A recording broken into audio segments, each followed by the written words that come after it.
Lucia hay Osman. Sana. Oh, ano mo?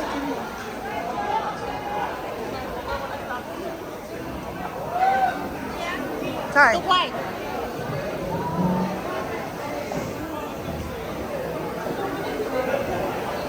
Pukul bagi usaha tidak dapat lakukan peseroko.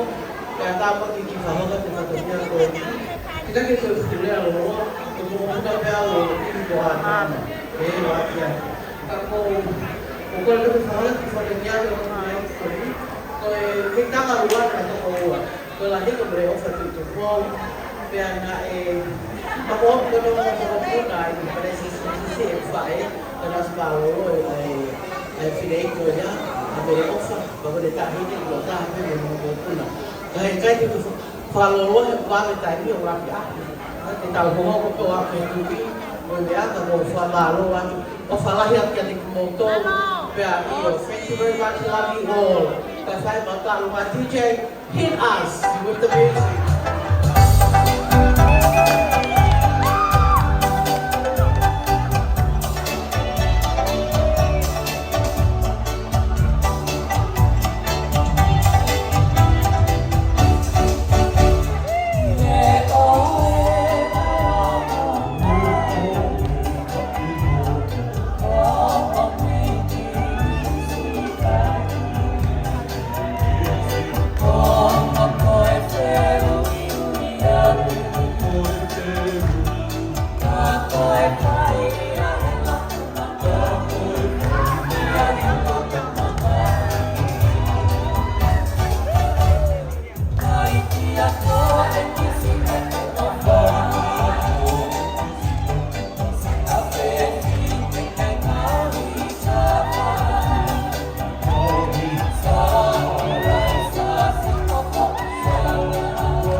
Tôi không muốn ngồi ăn.